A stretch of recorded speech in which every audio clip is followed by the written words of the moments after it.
Kitab Keluaran. Inilah nama para anak Israel yang datang ke Mesir bersama-sama dengan Yakub. Mereka datang dengan keluarganya masing-masing: Ruben, Simeon, Lewi, dan Yehuda, Isakar, Zebulon, dan Benyamin, dan serta Naftali, Gad, dan Asher. Seluruh keturunan yang diperoleh Yakub berjumlah 70 jiwa. Tetapi Yusuf telah ada di Mesir. Kemudian matilah Yusuf, serta semua saudara-saudaranya dan semua orang yang seangkatan dengan dia. Orang-orang Israel beranak cucu dan tak terbilang jumlahnya.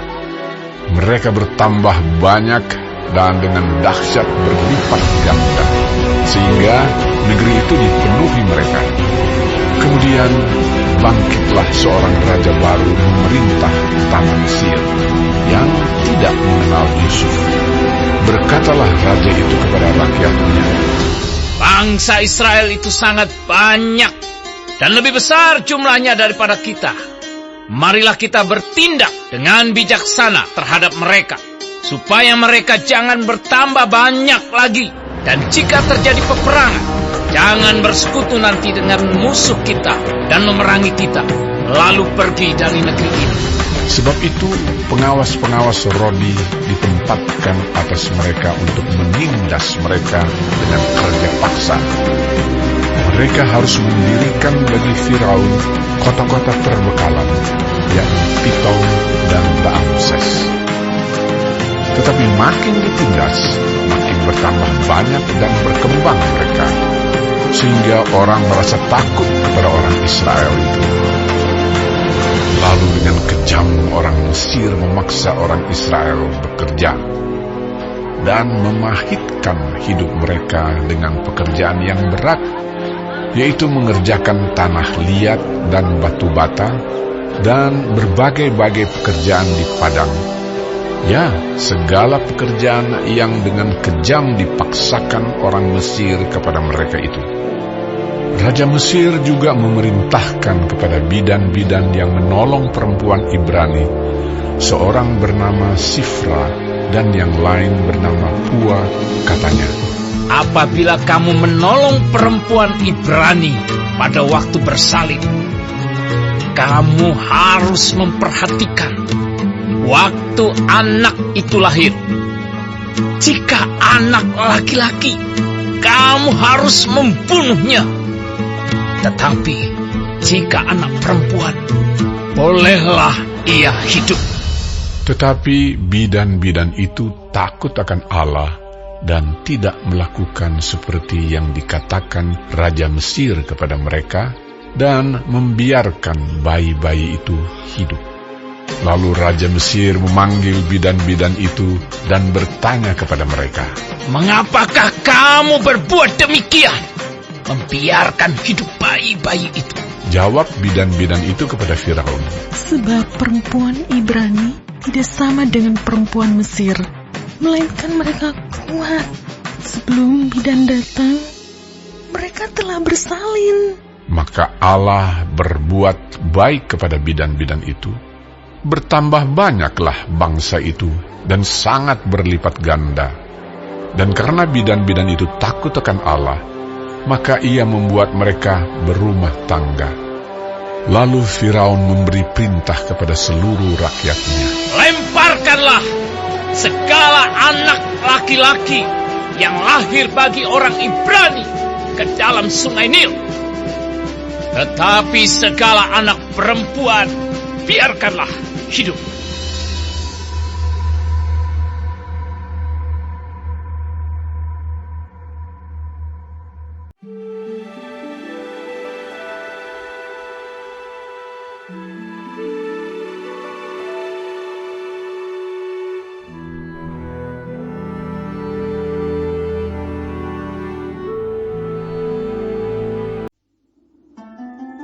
Seorang laki-laki dari keluarga Lewi kawin dengan seorang perempuan Lewi. Lalu mengandunglah ia dan melahirkan seorang anak laki-laki. Ketika dilihatnya bahwa anak itu cantik, disembunyikannya 3 bulan lamanya. Tetapi ia tidak dapat menyembunyikannya lebih lama lagi.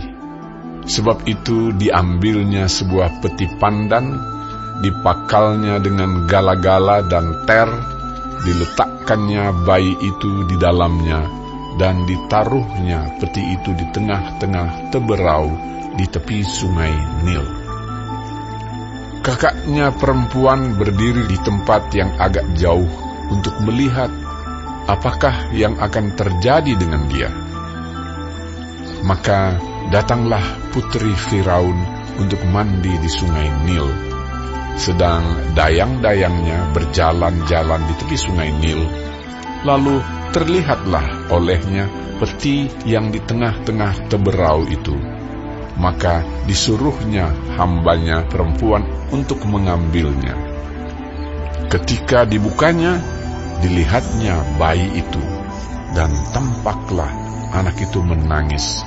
Sehingga belas kasihanlah ia kepadanya dan berkata, Tentulah ini bayi orang Ibrani. Lalu bertanyalah kakak anak itu kepada putri Firaun, Akan kupanggilkah bagi Tuan Putri seorang inang penyusu dari perempuan Ibrani untuk menyusukan bayi itu bagi Tuan Putri? Sahut putri Firaun kepadanya. Baiklah. Lalu pergilah gadis itu memanggil ibu bayi itu.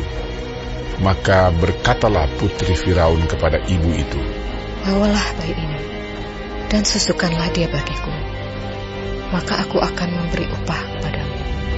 Kemudian perempuan itu mengambil bayi itu dan menyusuinya. Ketika anak itu telah besar, dibawanyalah kepada putri Firaun yang mengangkatnya menjadi anaknya, dan menamainya Musa, sebab katanya, Karena aku telah menariknya dari air. Pada waktu itu ketika Musa telah dewasa, ia keluar mendapatkan saudara-saudaranya untuk melihat kerja paksa mereka. Lalu dilihatnyalah seorang Mesir yang memukul seorang Ibrani, seorang dari saudara-saudaranya itu. Ia menoleh ke sana sini, dan ketika dilihatnya tidak ada orang, dibunuhnya orang Mesir itu, dan disembunyikannya mayatnya dalam pasir. Ketika keesokan harinya ia keluar lagi, didapatinya 2 orang Ibrani tengah berkelahi. Ia bertanya kepada yang bersalah itu, Mengapa engkau pukul temanmu? tetapi jawabnya, Siapakah yang mengangkat engkau menjadi pemimpin dan hakim atas kami? Apakah engkau bermaksud membunuh aku? Sama seperti engkau telah membunuh orang Mesir itu? Musa menjadi takut sebab pikirnya, tentulah perkara itu telah ketahuan. Ketika Firaun mendengar tentang perkara itu, dicarinya ikhtiar untuk membunuh Musa. Tetapi Musa melarikan diri dari hadapan Firaun dan tiba di tanah Midian. Lalu ia duduk-duduk di tepi sebuah sumur. Adapun imam di Midian itu mempunyai 7 anak perempuan. Mereka datang menimba air dan mengisi palungan-palungan untuk memberi minum kambing domba ayahnya. Maka datanglah gembala-gembala yang mengusir mereka. Lalu Musa bangkit menolong mereka dan memberi minum kambing domba mereka. Ketika mereka sampai kepada Rehuel, ayah mereka, berkatalah ia, Mengapa selekas itu kamu pulang hari ini? Jawab mereka, Seorang Mesir menolong kami terhadap gembala-gembala, bahkan ia menimba air banyak-banyak untuk kami dan memberi minum kambing domba. Ia berkata kepada anak-anaknya, Di manakah ia? Mengapakah kamu tinggalkan orang itu? Panggillah dia makan. Musa bersedia tinggal di rumah itu. Lalu diberikan Rehuelah Zipora, anaknya, kepada Musa. Perempuan itu melahirkan seorang anak laki-laki. Maka Musa menamainya Gersom. sebab katanya, Aku telah menjadi seorang pendatang di negeri asing. lama sesudah itu matilah Raja Mesir. Tetapi orang Israel masih mengeluh karena perbudakan, dan mereka berseru-seru sehingga teriak mereka minta tolong karena perbudakan itu sampai kepada Allah. Allah mendengar mereka mengerang, lalu ia mengingat kepada perjanjiannya dengan Abraham, Ishak, dan Yakub. Maka Allah melihat orang Israel itu, dan Allah memperhatikan mereka.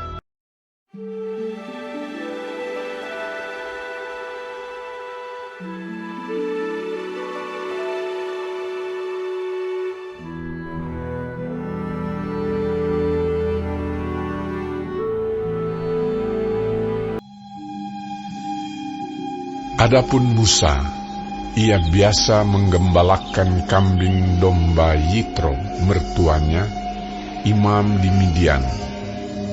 Sekali, ketika ia menggiring kambing domba itu ke seberang padang gurun, sampailah ia ke gunung Allah, yakni gunung Horeb. Lalu malaikat Tuhan menampakkan diri kepadanya di dalam nyala api yang keluar dari semak duri. Lalu ia melihat, dan tampaklah semak duri itu menyala, tetapi tidak dimakan api. Musa berkata, Baiklah aku menyimpang ke sana untuk memeriksa penglihatan yang hebat itu. Mengapakah tidak terbakar semak duri itu? Ketika dilihat Tuhan bahwa Musa menyimpang untuk memeriksanya, berserulah Allah dari tengah-tengah semak duri itu kepadanya, Musa, Musa. Dan ia menjawab, Ya, Allah. Lalu ia berfirman, Janganlah datang dekat-dekat. Tanggalkanlah kasutmu dari kakimu, sebab tempat di mana engkau berdiri itu adalah tanah yang kudus. Lagi ia berfirman, Akulah Allah ayahmu, Allah Abraham, Allah Ishak, dan Allah Yakub. Lalu Musa menutupi mukanya, sebab ia takut memandang Allah. Dan Tuhan berfirman, Aku telah memperhatikan dengan sungguh kesengsaraan umatku di tanah Mesir. Dan aku telah mendengar seruan mereka yang disebabkan oleh pengerah-pengerah mereka. Ya, aku mengetahui penderitaan mereka. Sebab itu, aku telah turun untuk melepaskan mereka dari tangan orang Mesir dan menuntun mereka keluar dari negeri itu ke suatu negeri yang baik dan luas, suatu negeri yang berlimpah-limpah susu dan madunya, ke tempat orang Kanaan, orang Het, orang Amori, orang Feris, orang Hewi, dan orang Yebus. Sekarang, seruan orang Israel telah sampai kepadaku. Juga telah kulihat betapa kerasnya orang Mesir menindas mereka. Jadi sekarang, pergilah. Aku mengutus engkau kepada Firaun untuk membawa umatku, orang Israel, keluar dari Mesir. Tetapi Musa berkata kepada Allah, Siapakah aku ini? Maka aku yang akan menghadap Firaun dan membawa orang Israel keluar dari Mesir. Lalu firman-Nya, Bukankah aku akan menyertai engkau? Inilah tanda bagimu bahwa aku yang mengutus engkau. Apabila engkau telah membawa bangsa itu keluar dari Mesir, maka kamu akan beribadah kepada Allah di gunung ini. Lalu Musa berkata kepada Allah, Tetapi apabila aku mendapatkan orang Israel dan berkata kepada mereka, Allah nenek moyangmu telah mengutus aku kepadamu, Dan mereka bertanya kepadaku, bagaimana tentang namanya? Apakah yang harus kujawab kepada mereka? Firman Allah kepada Musa, Aku adalah Aku. lagi firman-Nya, Beginilah kau katakan kepada orang Israel itu, Akulah Aku, telah mengutus Aku kepadamu. Selanjutnya berfirmanlah Allah kepada Musa, Beginilah kau katakan kepada orang Israel, Tuhan, Allah nenek moyangmu, Allah Abraham, Allah Ishak dan Allah Yakub, telah mengutus Aku kepadamu. Itulah namaku untuk selama-lamanya, dan itulah sebutanku turun-temurun. Pergilah, kumpulkanlah para tua-tua Israel, dan katakanlah kepada mereka, Tuhan, Allah nenek moyangmu, Allah Abraham, Ishak dan Yakub, telah menampakkan diri kepadaku, serta berfirman, Aku sudah mengindahkan kamu, juga apa yang dilakukan kepadamu di Mesir. Jadi aku telah berfirman, Aku akan menuntun kamu keluar dari kesengsaraan di Mesir, menuju ke negeri orang Kanaan, orang Het, orang Amori, orang Feris, orang Hewi dan orang Yebus, ke suatu negeri yang berlimpah-limpah susu dan madunya.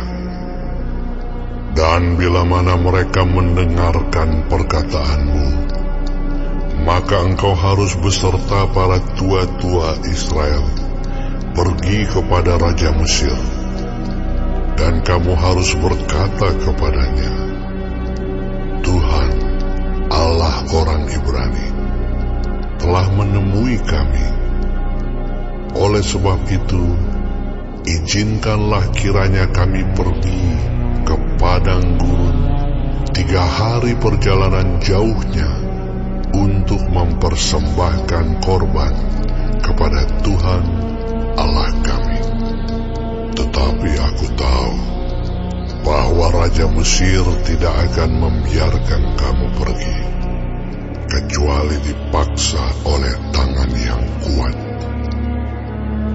Tetapi aku akan mengacungkan tanganku dan memukul Mesir dengan segala perbuatan yang ajaib, yang akan kulakukan di tengah-tengahnya. Sesudah itu ia akan membiarkan kamu pergi. Dan aku akan membuat orang Mesir bermurah hati terhadap bangsa ini, sehingga apabila kamu pergi, kamu tidak pergi dengan tangan hampa. Tetapi tiap-tiap perempuan harus meminta dari tetangganya dan dari perempuan yang tinggal di rumahnya barang-barang perak dan emas dan kain-kain yang akan kamu kenakan kepada anak-anakmu lelaki dan perempuan. Demikianlah kamu akan merampasi orang Mesir itu.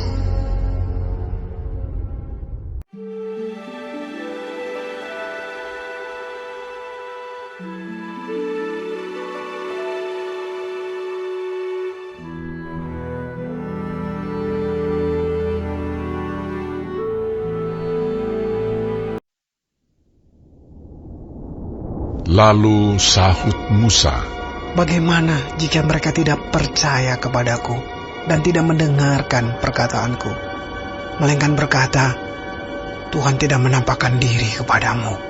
Tuhan berfirman kepadanya, Apakah yang di tanganmu itu? Jawab Musa, Tongkat. firman Tuhan. Lemparkanlah itu ke tanah.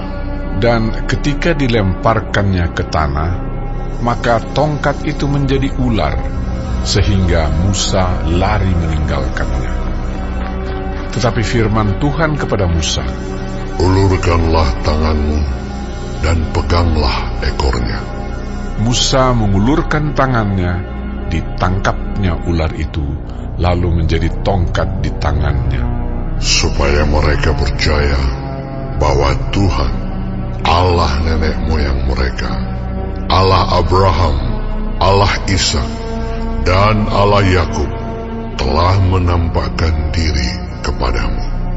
Lagi firman Tuhan kepadanya, masukkanlah tanganmu ke dalam bajumu. Dimasukkannya tangannya ke dalam bajunya, dan setelah ditariknya keluar, maka tangannya kena kusta putih seperti salju. Sesudah itu firman-Nya, masukkanlah tanganmu kembali ke dalam bajumu. Musa memasukkan tangannya kembali ke dalam bajunya, dan setelah ditariknya keluar, maka tangan itu pulih kembali seperti seluruh badannya. Jika mereka tidak percaya kepadamu dan tidak mengindahkan tanda mujizat yang pertama, maka mereka akan percaya kepada tanda mujizat yang kedua.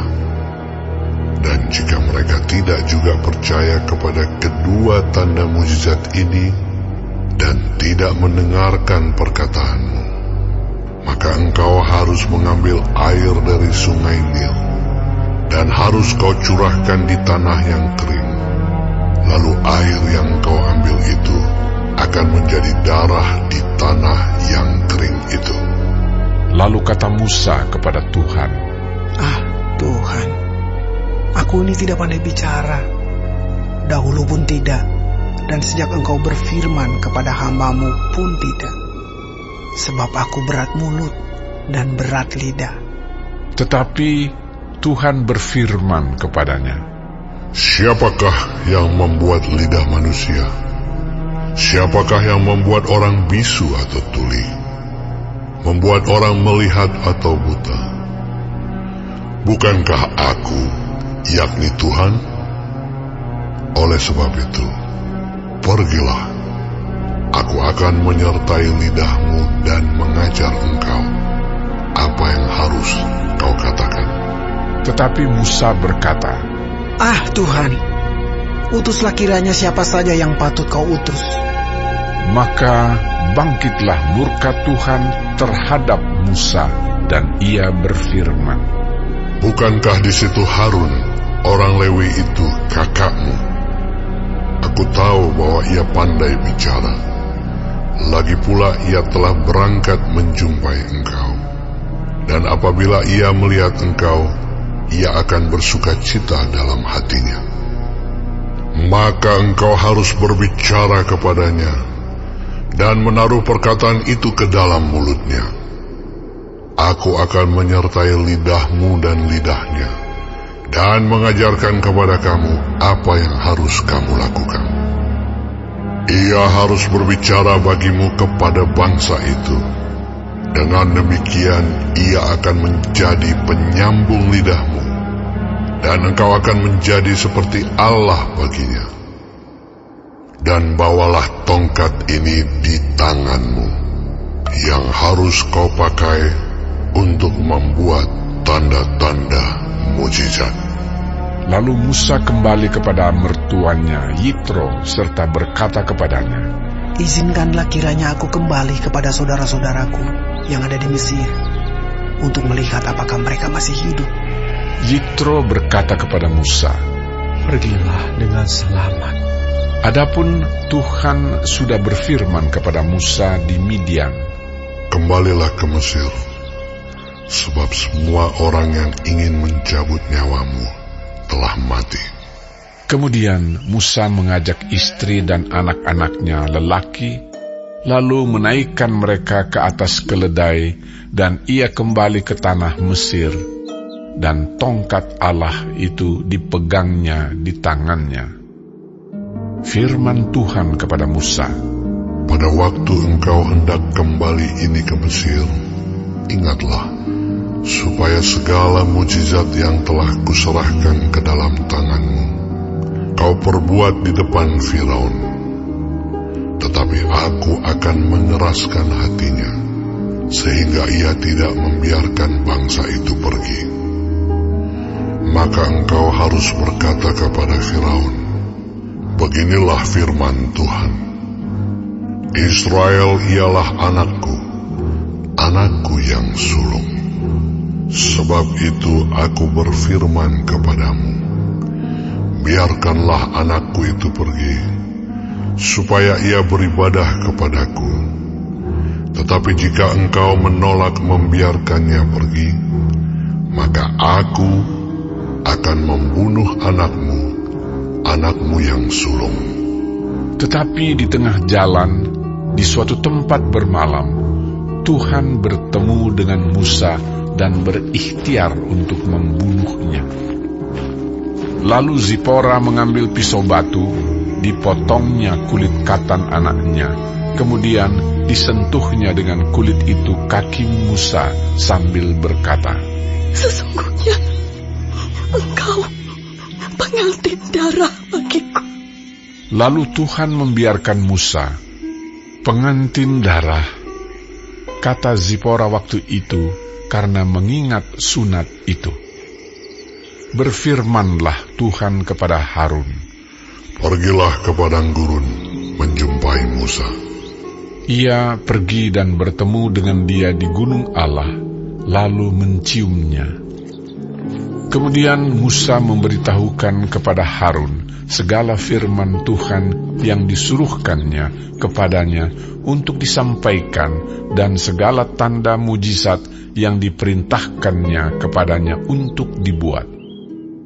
Lalu pergilah Musa beserta Harun, dan mereka mengumpulkan semua tua-tua Israel. Harun mengucapkan segala firman yang telah diucapkan Tuhan kepada Musa, serta membuat di depan bangsa itu tanda-tanda mujizat itu.